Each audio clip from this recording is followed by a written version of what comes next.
Hi students, we're now going to take a look at the height of the Renaissance, the High Renaissance, in Northern Europe. So for our period style, we're going to call this the High Northern Renaissance. High Renaissance outside of Italy, basically.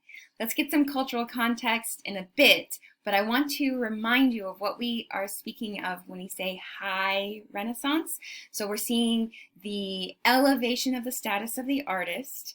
We are also seeing the use of all of those characteristics of the Renaissance that we've already discussed, but we're seeing them being very formulaically added into and integrated into larger artistic compositions.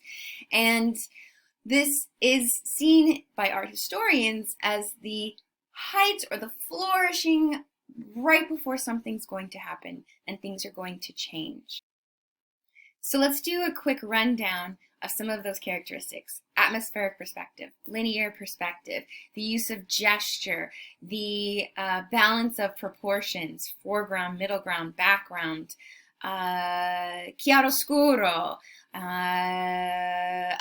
The Northern European art has a tendency for hyper detail and intense emotions. All right, those are all in your notes. Now, we're going to look at some cultural context, and we're going to see how history and art are going to parallel with dramatic changes and how the art periods are going to change as the continent of Europe, the history of the Western world, is also going to be changing. Let's get into it.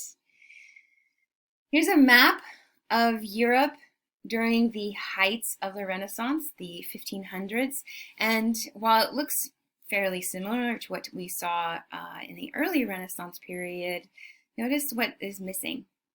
The Duchy of Burgundy is gone. What happened? Well, okay, if this was a history of Western civilization class, we'd get into more detail, but the quick rundown is the Duchy of Burgundy, which was between the Holy Roman Empire and France.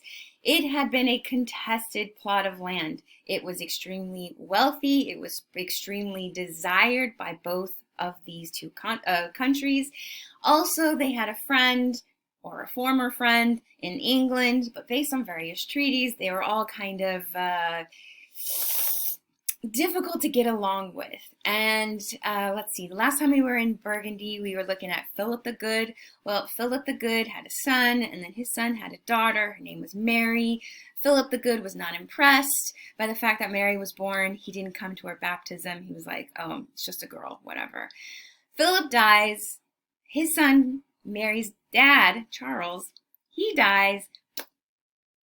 Mary is the only heir to the Duchy of Burgundy. So Mary is now Duchess of Burgundy, and she is 19 years old. She is in charge of a massive amount of land that is hotly contested.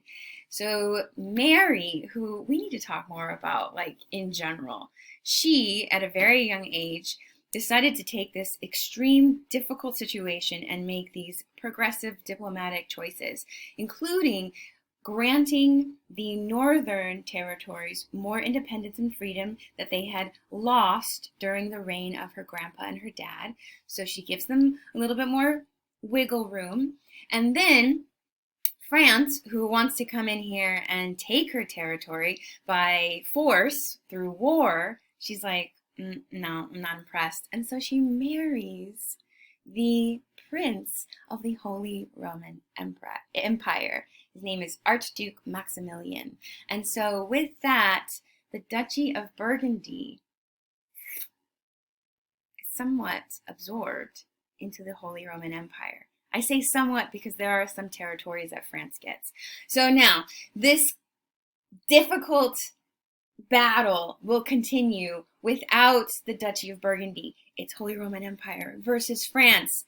It's going to be a background for a lot of the artwork we're going to look at in this class.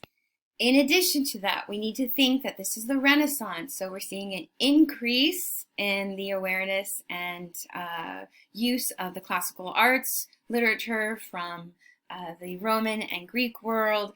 This is also when we start to see thriving international trade and larger cities, bigger population popping up all over Western Europe.